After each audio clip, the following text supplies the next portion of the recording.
Hey everyone, welcome back to Pretending with Dice. As always, I'm your host and game master, AJ. Before we get into today's episode, I want to make what is probably a little bit of an overdue announcement, actually, and that is that we will once again be appearing at London's Dragon Meet convention as part of the Podcast Zone.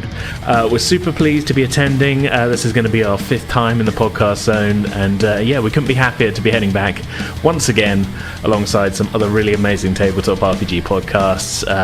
It's always been a really great time for us there, and we hope you'll come and join us in London. Dragon Meet is taking place on Saturday, December 3rd at the Novotel London West in Hammersmith. For more info, head to dragonmeet.co.uk. Now, today's episode is kicking off our pilot season series of one-shots. For those who've missed the previous announcements about pilot season, basically we're going to be playing 8 different games in 8 different one-shots, and we thought what better way to start it all off with a return to our homebrew D&D setting of Vallanna for a special winter's tale, just in time for the start of winter itself here in the UK. Joining me for this one-shot, which I've confusingly split into multiple episodes, are 3 of our good friends from our Discord server, Sharona, Klepto and Jeff. We just had so much fun playing this one-shot, and I hope you all have as much fun listening to it as we did when we played it. So I think, without any further ado, let's get into it. Let's get into the episode. Enjoy.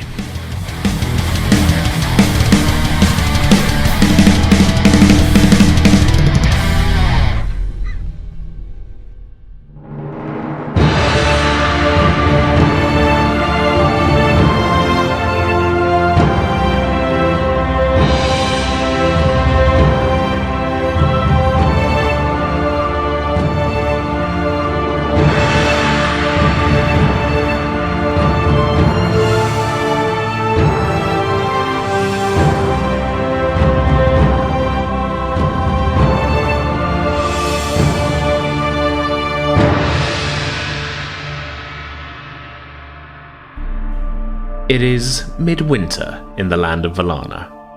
The warm summer evenings and shortening days of autumn are long gone, as biting glacial winds sweep southwards across the Sea of Whispers from the frozen northern continent of Arcturine, covering the lands in a blanket of snow and ice. Our story opens on the King's Road, which snakes its way northwest from the populous northern coastal kingdom through to the Windward Peninsula. This time of year, the journey can be treacherous. The northernmost part of the land, the Windward Peninsula, takes the brunt of the winter chill. For the past several days, however, a steady stream of well-appointed, luxurious, and in some cases magically heated carriages have been winding their way along the highways and byways towards the remote town of Duskwick, their occupants in possession of an invitation. The Baron of Duskwick is throwing a feast. A party the likes of which haven't been seen for many a year. An exclusive party, that is, for the richest members of Vallannan society, as part of the annual Frostfire Festival. The party, incidentally, is what has drawn the 3 of you, uninvited, I would add, to Duskwick. That many rich folks gathered in one place, a target ripe for a heist. We will start in a, shall we say, less comfortable carriage than the ones that have been travelling along this road recently. The regular coach route between Springport and Duskwick normally takes around a day and a half of travel, with an overnight stop and a coaching inn en route. This particular journey, however, has been a little bit fraught.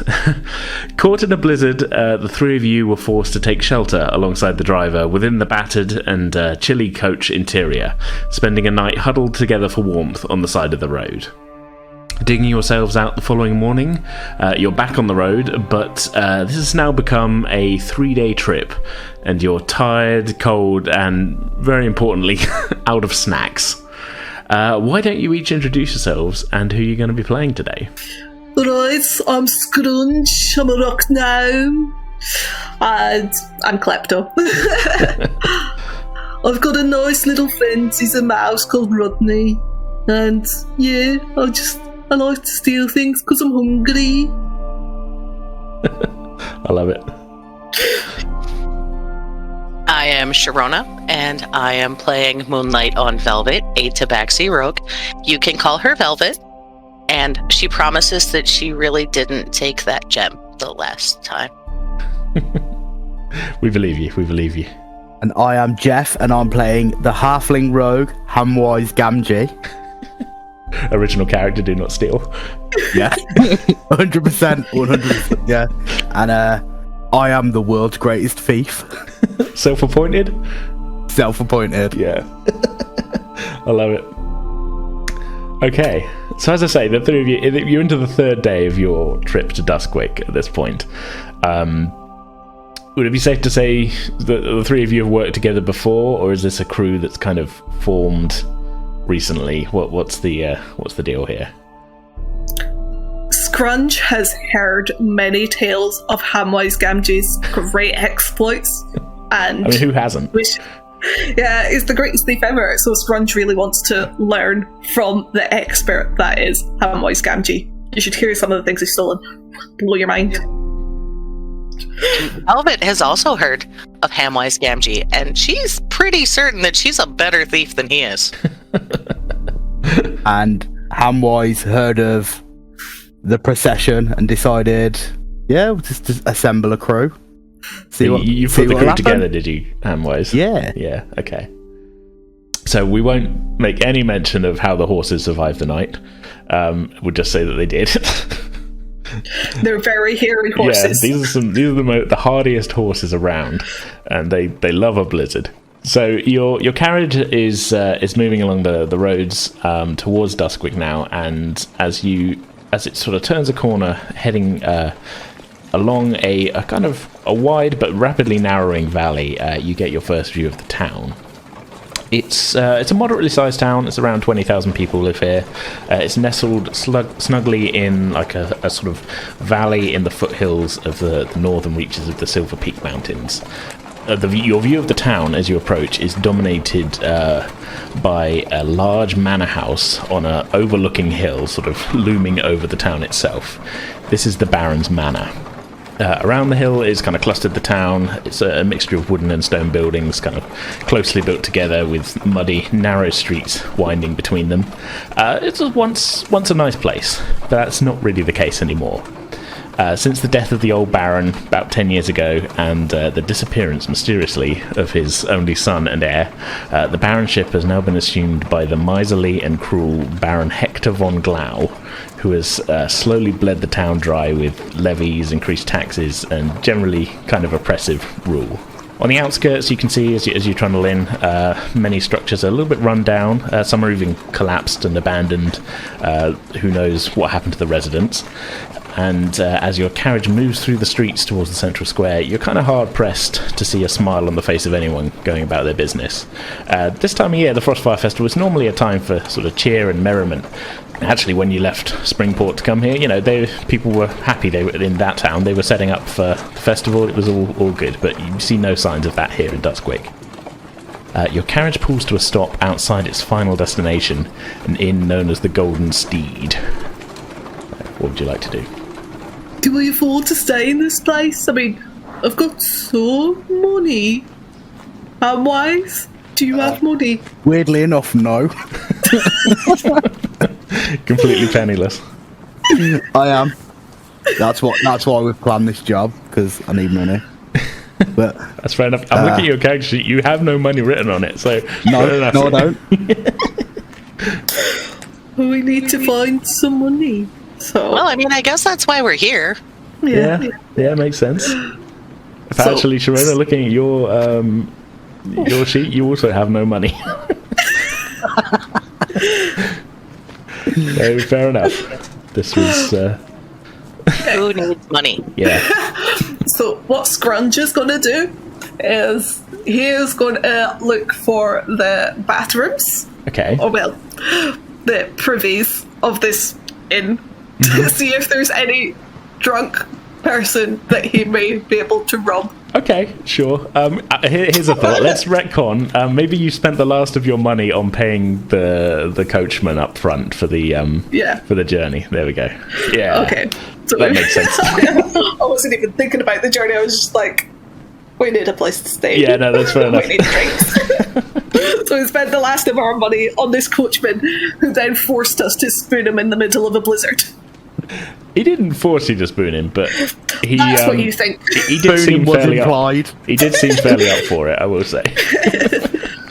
So okay, yeah, the privies are kind of the way the inn is sort of laid out. There's like a little sort of yard with the main inn building taking up sort of 2/3 of it, and then there's a sort of small stable block with some kind of nasty looking privies on the one side of it. Very train spotting looking privy. It doesn't look nice from the outside. The door's closed, but this isn't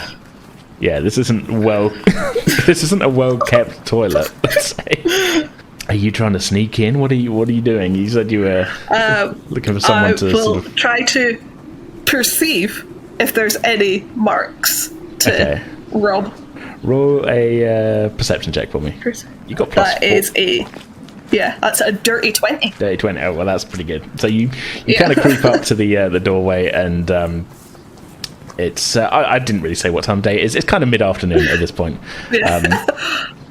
So maybe not enough drunk people. It's not a full weather Wetherspoons experience. We haven't got like 11 o'clock in the morning sort of thing. As you kind of you put your ear near to the doorway, you can hear sounds of whistling inside. Right. I'm going to creep in stealthily, and then see if I can just like pick their pocket. So I don't know if you want. Can I get a stealth check from you first? Stealth check. You said creep in stealthily, so yeah. Oh, no. Right, okay. So that is a 6, but my stealth. You got +6, so you're 12. I've got +6, but I also have expertise. Okay. On my stealth, which is doubled, so that is an 18. 18. Okay. So, despite the low roll, you managed to creep into the single cubicle. Because that's all this is, and you're basically right up against the back of some guy who's just he's doing his business, thankfully facing away from the door, and his trousers are fully down. They're on the floor. He's going to town here, so taking them off. Yeah, look, that's just how he rolls, Oh. He's taken them off and left them on the peg. That's how he lives. No, they're around his ankles, but he's like fully dropped them. And so you're able to take 4 silver pieces from his pocket. Woo! I'm rich. It'll buy a round of drinks at least. Then I scurry back to my good friend Hamwise. Look at this! I've got some money. Nice. Thank you did well. Sir. You did well.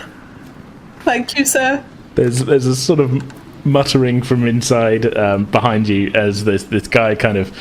He still seems to be doing up his belt as he kind of walks out. He's still whistling. He hasn't noticed the money's missing, and he confidently strides past you back into the inn.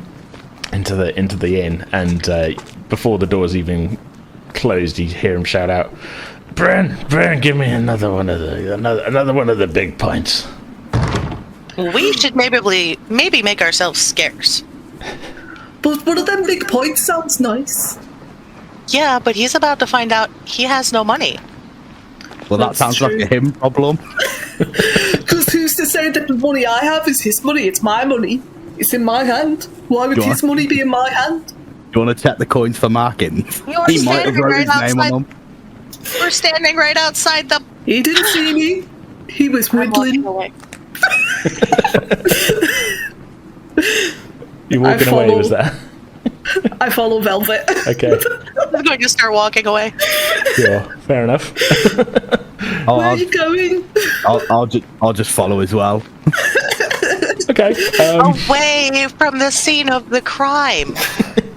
It's not a crime. I needed money. Only a crime if you get caught. Exactly. Well, we're going to get caught if we hang out at the scene. Okay. Yeah. So you're walking away from the inn fully. Yep. What are you thinking? What sort of place are you looking to go at this point? Do they have like a stables? Maybe we could just like sleep in there. Yeah, I mean, it's the middle of the afternoon. It's like 3 p.m. There's like a small, like I say, the inn is kind of like it's sort of around like a courtyard area. There's a small stable there where it looks like the coachman who You, perhaps slightly unwillingly spooned with the previous night, seems to be feeding his horse in those stables now. The horses look hardy as ever, but yeah, I mean, it's a courtyard area here. You could, if you wanted to just weirdly hang out in the courtyard, you can do that. Or hide somewhere else. Yeah. I mean, it's a whole town if you look for places to go, but yeah. I just want to know what your goal is here, I guess. Well, Hamwise is the one that's planning the heist. It's true. To be fair, I wasn't planning on you stealing money straight from the go. But I needed money. See, this is where you went wrong. Like, you could have taken his money, but it would have been more funny if you'd have taken his shoelaces. I was looking through my stuff to see if there was anything I could like stab into his trousers to make him stuck there. But all I had was my dagger, and I didn't want to get rid of my dagger. That's fair enough. Yeah. I should have really stuck me in his trousers. So, really, I was just sort of moving away from the privy area. Because, you know, if somebody is in the privy and they come out and suddenly their money is gone and there are 3 characters hanging out right outside. We just got off the coach, we really needed to pee. Yeah, I was kind of picturing it as the 3 of you sort of still near the kind of stables area, and then like Scrunge kind of snuck over to the toilets. I wasn't really picturing the 3 of you stood outside the toilet, but if that's what you were doing, I'm happy for that to have been the case. We are perfectly okay with that not being the case. I'm only little, you can't let me go to the bathroom on my own, I might fall in. I refuse to hold your hand. Or anything else for that matter. But Mr. Hamwise, sir, please. I mean, I feel like you probably got away with that, to be honest. Yeah. I mean, I did roll pretty well. Yeah. Oh no, he had no idea that you'd snuck in and taken his money. Like, exactly. Like, you're not under suspicion here at all. Excellent. Now let's go get a really big pint. Yeah, we'll just go in and get a drink then. Yeah, okay. Yeah. Pints on Scrunge. Pints on Scrunge, but not for everyone. Just my good friend, Mr. Hamwise, and you too, Velvet. Well, thank you very much. Okay, so you walk in and you see this guy is there and he's got a drink in front of him. He's kind of patting his pockets down. He says, I swear, Bryn, I had more money. And the guy says, don't worry about it. Look, I'll cover you to the end of the week, but I will need that money then. Oh, you're a good one. Yeah, thanks. And he takes the pint and he goes and sits in the corner and is like, now that he's been told, like, hey, look, this is a charity pint, but you owe money. He's nursing it a little bit, but yeah. The barman is a bearded human man. He's about 6 foot tall. He's quite big. Looks to be somewhere in his 40s. A bit tough to tell. Everyone around here looks a little bit like life has been hard for a few years, so it's tough to really gauge. He sort of looks up as the 3 of you come in. Hey, how's it going? I shyly hand my money to Hamwise and hide behind him like, can you order the pints for us, please? Okay, yeah, I'll go up to the bar and order 3 pints. He puts 3 pints of what looks like it could have been beer on the on the bar for you. This whole place, it's seen better days, I will say. And it's a little bit, not run down, but like, you get the feeling maybe they haven't had a lot of spare cash to kind of keep up with repairs and maintenance as much. Could do with a lick of paint, let's say. So yeah, I'll take the points and I'll go to sit in a shaded corner, somewhere out of the way where we're not in. Sure, yeah. Yeah, you're able to find... someplace where we can watch the door. Yeah, you're able to find a quiet corner with a view of the door, and the 3 of you gather around a table. So what was it we were supposed to be doing with this heist? Let's see, as I'm slurping my drink.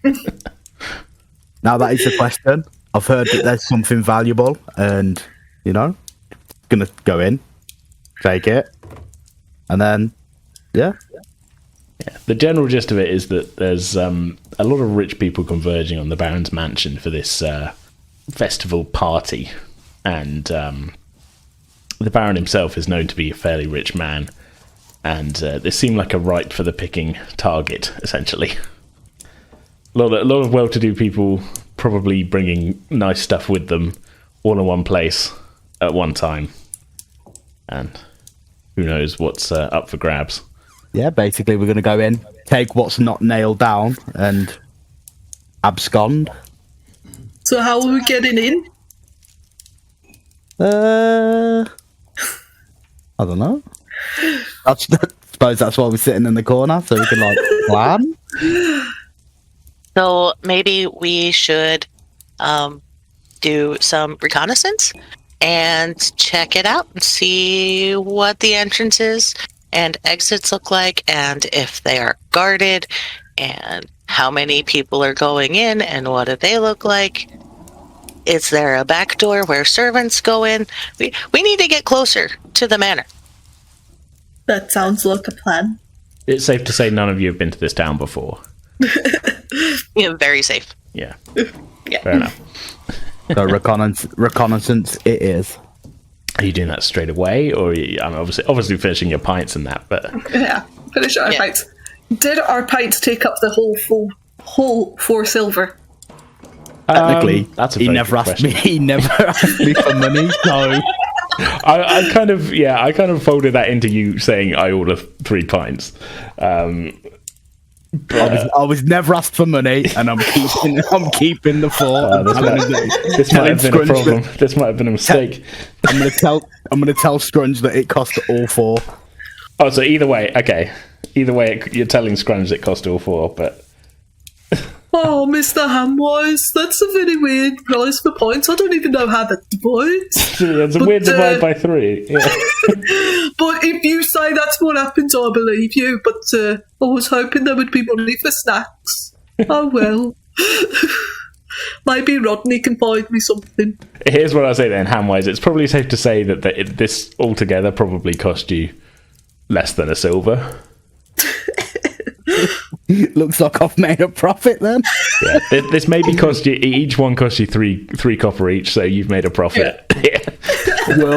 World's greatest thief. Yeah. But on the other hand, this is some pretty terrible beer. Glad I didn't pay for it. Scrunch think it's the best thing ever. He's never tasted anything so good. This tastes like the puddles back home. After 3 days on the road, this is better than nothing. Yeah. Yeah.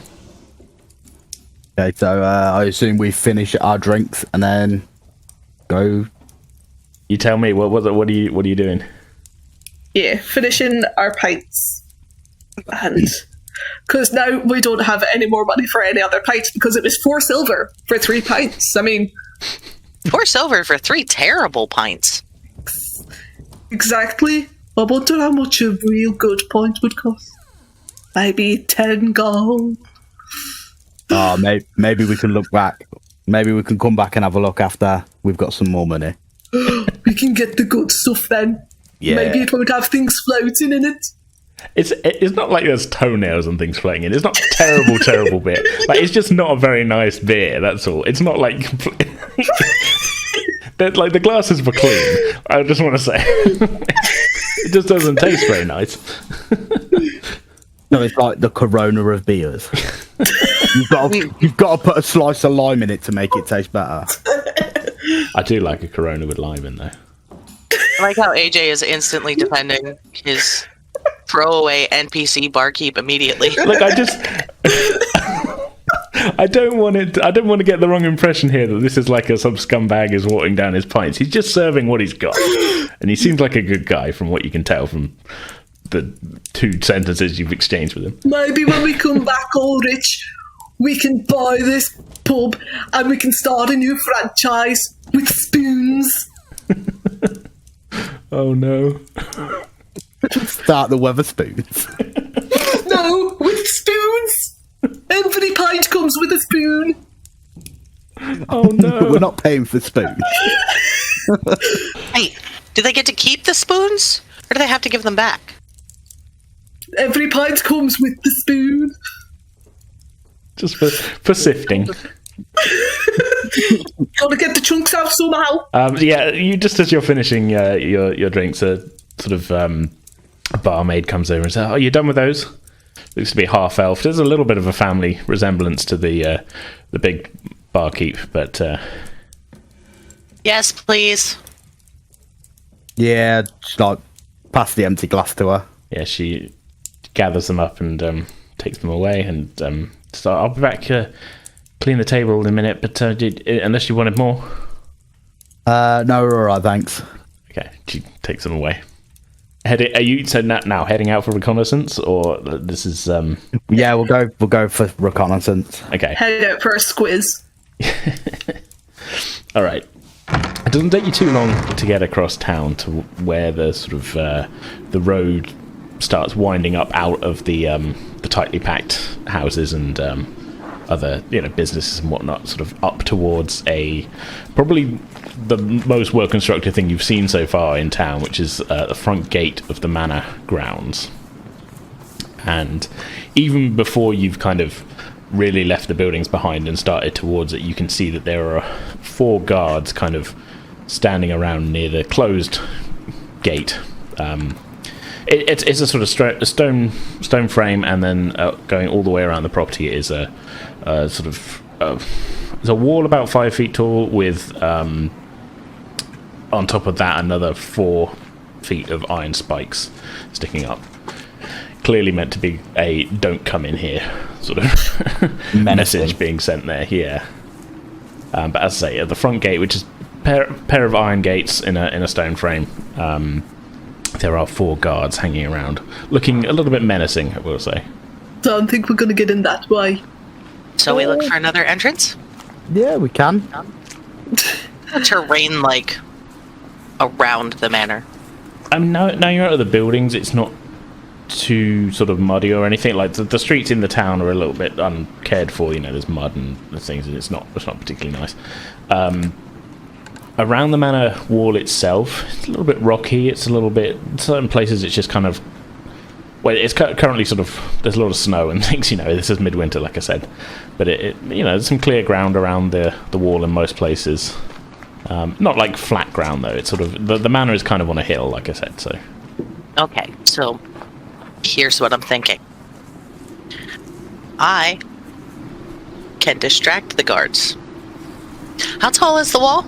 In total, about 10 feet, but the first 5 feet is stone. On top of that, it's like iron railings, basically. It's like a fence on top of a wall. I'm still a cat. Yeah. If you get Scrunge on your shoulders, you'll be able to look through there. Well, bear in mind that Tabaxi, their move speed is the same whether it is horizontal or vertical. Yeah. Yeah. You've climbed some stuff before, and this looks like this could be within your abilities. Yeah. So here's what I'm thinking. I can distract the guards and climb over the wall and open the gate for you two. How are you gonna distract the guards and climb and open the gate? Illusion. Illusion? You're a magician! I've seen a magician once, he was real good. When we were looking at the front gate, and there were like the guards, were the guards like inspecting people as they were coming in, or? Well, it depends how long were you standing there? Were you just kind of fully like you doing a stakeout for some time, or did you just take a quick look and see what was there, and then you wandered off around? Yeah, are you doing like a loop of the whole property to get a good look around, or are you just looking at the front gate and going, "Oh, we could probably climb the wall and take them out"? I don't know. We could probably do like a full loop just so we get like the full view of the outside. Yeah, Absolutely. because what I'll say then is when you first look at the front gate, there's nobody coming or going. So I can't answer that question. But they do look like they're fairly alert, but they're kind of sort of. There's a couple of them with a couple of them have got crossbows, a couple of them got sort of swords on their belts and that, but they're just kind of. They do look like they are there to check. Stop people coming through the gate if they're not wanted. Okay. And the way that the gate is closed does sort of imply nobody uninvited through here, essentially. Standing there with a clipboard and a velvet rope. The Baron's not like he hasn't got like an open door policy on his house. By the look of things. You're not getting in with them sandals. So yeah, let's take a look around the other side. Just do a little walk around and see if there's any other entrances or what our options are. Okay. It's going to take you a little bit of time to make a full loop, but can I just get perception checks from each of you just as you go to see what you can see? That is a 8. No, not 8. That was a +8. It was 11 because I rolled a 3. Okay. 11. My perception is also my expertise. 11 from Scrunge. I got a 19 plus 1, okay. So a maths 20. Masks 20. Dirty 20, yeah. For me too. Okay, alright. Well, that's pretty good. You guys are... this isn't your first rodeo. You've cased some joints before. And you're a little bit dismayed to find that really the main gate seems to be the only secure entrance, the only easy entrance through into the property, aside from climbing the wall. You do, as you go around, look to see that it does appear that there was another side kind of gate at some point, because there's some fresh brickwork, but that has been fully closed up, and that looks at some point within the last 10 years. So you guess that was maybe a new addition when this Baron took over the post. And now you get a closer look at the fence, it looks like a lot of the sort of higher iron railing work is also a new addition. So you could probably guess that this guy's maybe a bit more paranoid and doesn't want people getting anywhere near his property. So as I say, there's not any kind of easy entrance ways in, other than if the main gate was open. You do get, however, a good look. Actually, height-wise, I've just realised 2 of you are very small. Hamwise being a halfling and Scrunge being a gnome. How tall would you say Moonlight and Velvet is? She's about 5'2". She's actually small for a tabaxi, but she is currently the tallest person in the room. Yeah, you could probably stand on. First time ever. You could stand on tiptoes and look over the wall section at least, so you can get a look at the building itself. It is quite a large manor house with a few outbuildings. There's looks to be like a stables and a quite extensive stable area that you can't see into. But the manor house itself is rather large. And the grounds also seem to have there's like a there's like a pond. This is the nicest area that you've seen in this town. The pond's frozen over at the moment. There's looks to be a small family graveyard. There's what in summer might be an ornamental garden. It looks pretty nice. But the house itself, you can see, does have more than one door to it. There is a main entranceway which is kind of facing the road leading up to it, but as you make your loop, you can see there are sort of some side entrances. There's a larger pair of doors which seem to open out onto the ornamental garden, but as you continue your loop round, you can see a sort of workman's entrance area on one side. You're not really sure where any of these go in, what the interior is like, but there's more than one entranceway into the building itself. Few trees as well on the property, I would say. So there's like the big wall all the way around it, and there's only one way in through the wall. But then once you're in, there's more doors into the building. Yes, that's right. Right. So first of all, we have to either get over the wall or through that gate. What are you thinking about when you're going to be making this heist? Because you said this was just going to be reconnaissance for now, or are you just going for it in the middle of the afternoon? I definitely want to wait until it's a little bit darker and easier to hide. Yeah. Do we know what time all the richos will be turning up? Well, you know for a fact that some of them have been making their way here over the last few days. So it's possible there's people staying in the manor. You don't know how many more are coming, but you did hear that the party is happening tonight. Probably after dark at some point. It is winter, so dark itself actually is probably only a couple of hours away. But you imagine parties like this, maybe you've got 3-4 hours before anything really starts. by that time it will be dark. I don't know, we could always come back when they're letting people in, because obviously there'll be more crowd and more confusion. Yeah. Yeah, I agree. Trying to sneak in, thinking there'll be a crowd coming through the front gate, or what's the... Yeah, we'll basically... So they're gonna get in. So yeah, we'll leave the property for the meantime, and then later on, when we know that people are going to be more people are going to be turning up, then we can go in, because obviously there'll be more confusion about what's going on and who's meant to be there, and it'll probably be easier to get in. Yeah. Okay, fair enough. How would you like to spend your time in the meantime, then? Go feed the ducks. Okay. But we haven't got any food, Mr. Hamwise. Damn it. Let's go steal some bread to feed to the ducks. I like ducks. And to feed to the scrunge. I like bread.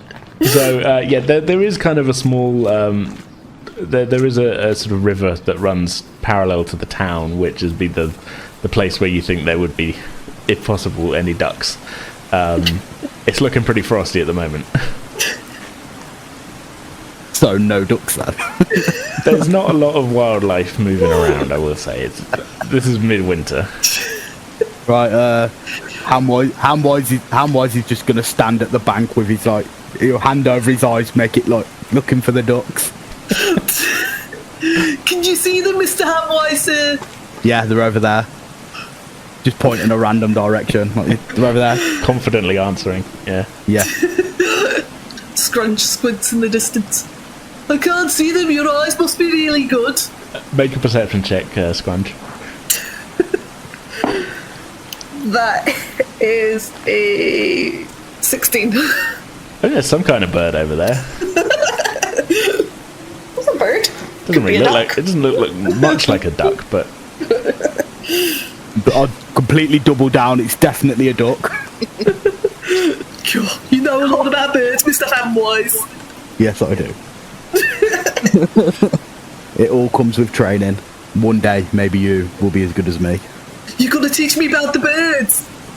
I'd love to know all about the birds. Okay. Scrunge would like to see if he can find some fancier clothes somewhere that he can purloin, so he can maybe blend in better with the type of people that would be there. Okay. Where are you looking for these? Solid idea. Yeah. Where are you looking for these fancy clothes? Well, this is the thing. Scrunge is not a fancy boy by any stretch of the imagination, so he's got to go to the fanciest place he knows, where there's lots of fancy women, and... Oh god, we're going to Walmart? Better than Walmart. There's all these fancy women, and these guys come and talk to them and drink with them, and then they go around in this alley, and they're just really nice ladies. Oh. And they know lots of fancy guys. Oh dear. Oh dear. So Scrunge wants to find the entertainment district. Sure. Make an investigation check for me. That is a 19. 19? Okay, yeah, you're able to find your way to the entertainment district. There's a lot of red candles around here. And, there's a discreet house of ill repute, maybe, you're able to find. But you know the signs to look for, let's say. Yeah. And I'm not sneaking around, I'm just gonna go in and ask someone there if they've got any clothes left behind that they could donate to a poor urchin in need. Okay. So you step in the door. There is a doorman there. Get out of here, kid. Expect it was going to go this way. Neither did I. There's a kind of doorman there, and he sees you approach. He goes, "You're not old enough for this place, kid." Oh, I'm not here to have a nice time with the ladies, sir. I just need some fancy dots because I'm going to a party. But I don't know where to get fancy dots, and these are the fanciest people I know of, so could I talk to some nice ladies about maybe getting some fancy dots? They know fancy people. They can tell me how to behave at this party. Make a persuasion check for me.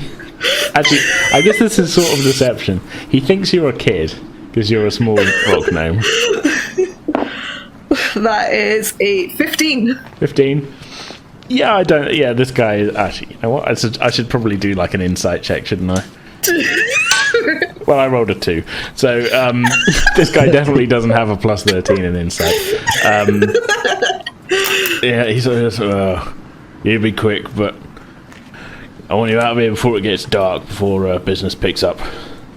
Oh, don't worry about that, sir. My party starts at dark. Alright, well... happy birthday, I guess. Thank you! How did he know it was my birthday? I don't even know when my birthday is. So, I'm assuming Hamwise and Velvet are staying outside. Hamwise is going nowhere near this situation. You want no part of this. Fair enough. So, okay. So what are you doing while Scrunge is going off to talk to the nice ladies? Well, what are you doing? I'm standing round the corner, whistling nonchalantly. Okay.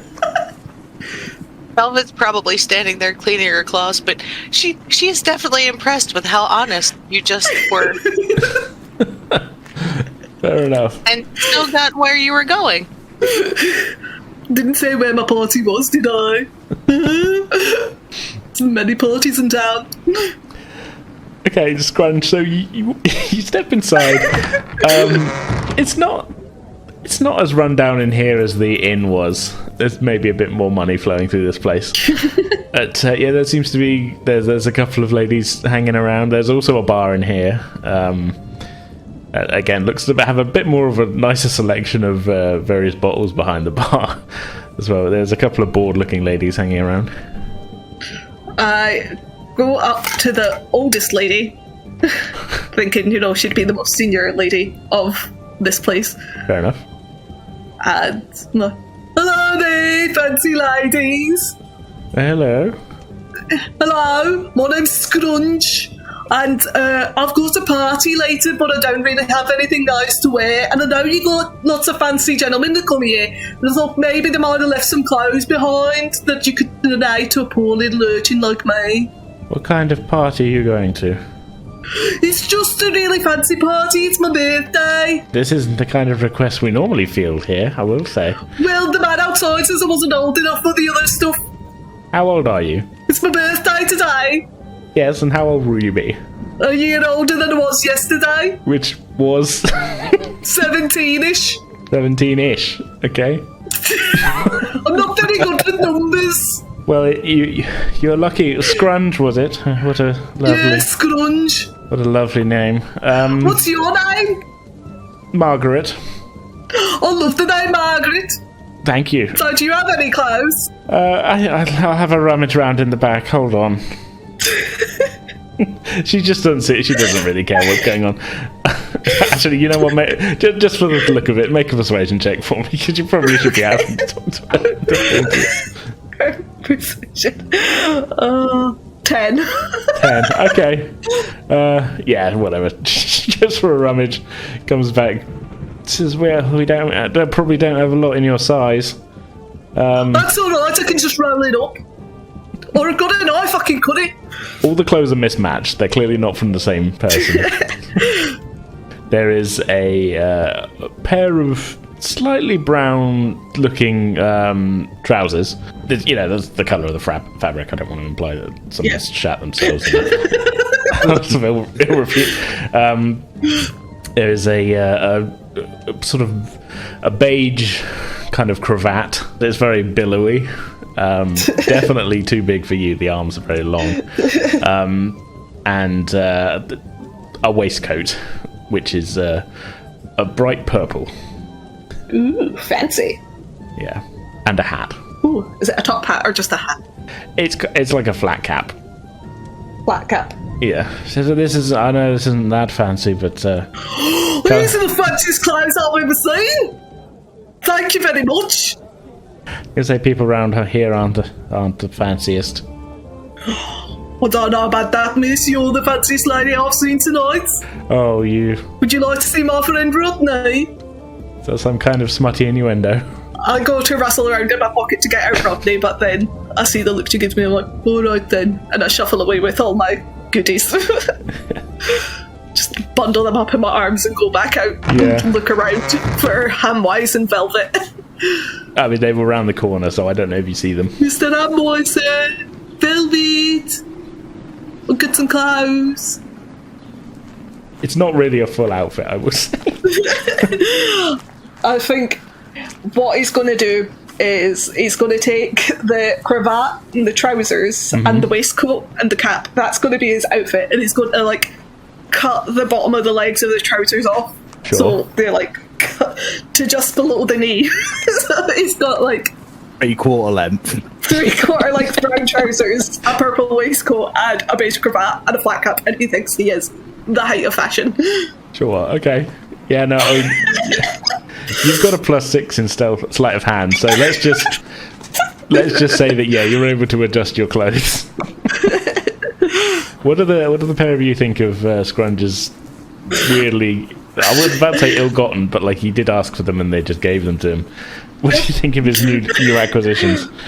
Just gonna tussle his hair and go, looking good. Thank you, Mr. Hamwise. Genuinely impressed that he came up with it. Both the idea and the clothes. You gotta look good to get in these places, you know, Velvet. But, you know, you'd look good anyway, so I think you'll be fine. Right, well, Hamwise doesn't need fancy clothes because he's already got them. You've already got fancy clothes? I do have fancy clothes. If you're telling me you've got fancy clothes already, we can say that maybe they're part of your disguise kit. Like, you knew, you came here knowing what the event was. You could have rustled up something beforehand. You're Hamwise Gamgee, the world's greatest thief. You don't come fully unprepared. Yeah. I mean, the fact that you've got Duke's signet ring on there, we can just say, you've maybe got a fancy guy disguise kit. It's a signet ring for an imaginary Duke. Yeah. The Duke of Nowhere. So, is there anything you want to do before we go, Velvet? And she casts Prestidigitation on her clothes. If you've got it, you can. Yeah. Yeah. Arcane Trickster. I can have Mage Hand and 2 other wizard cantrips. Prestidigitation and Minor Illusion are the other 2. Okay, so what are you doing with the Prestidigitation? Changing her normal traveling clothes to fancy clothes. Ooh, I like it. Oh, we sure could have done that. Could have saved me a lot of bother. But then I wouldn't have these fancy trousers now, would I? It's true. So, okay. We'll say then, throughout all of this preparation then, darkness has fallen, and the 3 of you are preparing to make your entrance to the manor. Just so we're clear, are you going to attempt to... Are you climbing in, or are you attempting to bluff your way through the gate? I'm walking straight up to that gate. Okay. I'm walking with Hamwise. Like, just behind him. Okay. Velvet's going to hold back and see if it works. If it doesn't, plan B. That might be a good instinct. Okay, so I have a plan. Okay.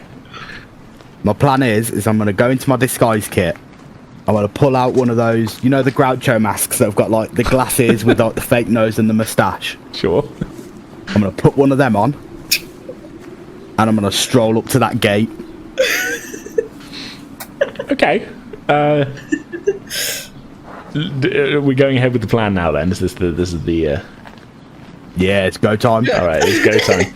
Okay, so approaching the gate, the guards clock you fairly straight away. Even though it's dark, they've lit torches, and you're kind of on the edge of town anyway, so there's a bit of light spilling over. And one of them sort of steps forward, holds up a hand. Oh, name, invitation. Okay, so what I'm going to do is, because I'm a charlatan, I have fake ID. And I have the signet ring of an imaginary Duke. I'm gonna become my alternate identity, and I'm going to be Duke Hammon, the Duke of the Hamlet of Hamburg. Okay. Right, I was going to make a second character sheet for him, but I realised I couldn't be bothered. Duke Hammon. Of the Hamlet of Hamburg. Of the Hamlet of Hamburg. The real German city of Hamburg. Yeah. Sure. Okay. So this guy has come up to you, has pulled you to a halt, said, "Halt, name, ID, name, invitation." You not know who I am, sir? I do not, my lord. Sorry. Right, I'm going to get out like a little white glove and I'm going to slap him round the face. All right. Make an attack roll. Okay, that is a 6 plus 3, 9. You miss. You dropped your gloves, sir, and I'll just get that for you. I am Duke Hammon of the Hamlet of Hamburg, and I'm here. Have you got a party invitation, sir? My apologies, Duke. Most people are coming in their coaches. Well, the coach dropped me off in town. Oh, well, yeah. Let's hope no one nicks it. It's come in these parts, if you don't mind me saying, sir. What are you trying to imply? Oh, no. Everyone here is worse than you, sir. Is what I'm implying. I wouldn't trust him. Okay, and then, Can I get a deception check at this point, by the way? Big old deception. You got +7, so I mean, this is Right, that is a natty 20 with a +7. That is a 27. So what are you giving him as part of the fake ID? Is it like he's asked for an invitation? Is this an ID that you've done up, or have you literally are you just styling it through without an invitation? I think I'd probably just try. Well, I have an invitation, so I suppose I'd be trying to just style it through as the Duke. Okay, so in his flusteredness about you saying, like, what are you implying and all this, he kind of forgets about the invitation thing. So please excuse my manners, my lord. I'm merely a simple peasant. Everything seems to be in order if you'll go through. And he waves then to open the gate. Don't let it happen again. And then I'll stroll through. No one upsets the Duke like that, it's very wrong. And Velvet is in the background, just shaking her head, confused. Let's scurry through with the Duke. Here's the thing then, Velvet. So because you hung back, the other two are way through, and the gate is closed behind them with you still on the outside. Yeah, but I can climb over the wall. Well, yeah, you can do that, but I'm just saying. Yeah. So I'm just gonna go around where the guards can't see me and climb over the wall. Okay, can I get I guess an acrobatics check from you? Certainly. 18. 18. That is decent enough to get over this. Like I say, the way the wall is segmented, easy enough to just scramble up onto the midpoint, and then with the railings, you expertly flip your way over them. It looks really cool, except it's dark and no one can see you. So, yeah. Fine. Nobody has to see me. Yeah, but you land in I know I did it. Yeah. You flip over and you land in like a superhero pose on the other side, silently, on the grass, which is currently under snow. You land in the snow, silently. It doesn't crunch. Yeah, with barely any crunch. All right. Then she's going to go find Scrunge and Hamwise. Yeah. Or Hammond. Lord Hammond. Duke Hammond of Hamburg. All right. So you're inside the compound now. What is the plan? Probably just scope the place out, find the rich people, or the people who look the richest. Okay. And here I thought the plan was to steal everything. Yeah, but you got to start with the rich people first. It's probably safe to say that other than the staff, everyone here is a rich person. Fair enough. But I mean, more specifically, now you're inside, what are you doing? Okay, are there like guards walking around the inside of the compound? Make a perception check, if you would. That is a 15 plus 1? 16. Okay. Yeah, you can see a couple of them milling around by the front door. Don't seem to be checking invitations again, but it doesn't look like there's any sort of doing any loops around the whole compound, really, from what you can see. You do just about make out, silhouetted by the moon, a couple of guards on the roof with crossbows. Are there people entering and exiting the property? Are the doors to the house open? The front door is open. There's a sort of set of small steps leading up to a kind of terrace area. You can, now that you're a little bit closer, see that the main house has also got a sort of guest house to one side, which a few people are walking from. You're guessing this is where some of the party attendees have been staying, who maybe arrived a little early. And as you're kind of, I guess, ambling up the up the driveway, a rather well-appointed coach comes in behind you, and the coachman sort of he doesn't pull to a stop, but you get the feeling like if you weren't wearing fancy things, he'd be giving it the whole make way and pushing past. But he sees how fancily you're dressed, and sort of just slows to let you walk up the driveway in front of him. So there are people coming in. Right, I'm going to walk into the house and I'm going to find some canapes. Okay. Ooh. Yeah. Scrunge is right behind him. He is very hungry. They didn't find bread for the ducks. They didn't have enough money after that beer. He wants some food. Allegedly. I'm going to fill my pockets with canapes. Okay. Yeah. So, walking up the steps to the terrace, the guards don't hassle you anymore. From inside you can hear sounds of some music being played, and as you step in, you're in like a fairly large entrance hall, and there's a couple of people milling around in the background. Like far background, you can see some servants bringing food and things through from a discreet door in the side corner of this entrance hall. To your left, there is a large set of double doors which are open and seem to be leading to a quite well-lit ballroom, which the majority of the noise is coming from. If you're looking for canapes, the ballroom might be the place to go. But To the ballroom. To the ballroom. To the ballroom? Okay. Ballroom. So, yeah, the three of you step out of the lobby, leaving the cold of the winter night behind you, and head for the soft music and lights of the ballroom and the party itself.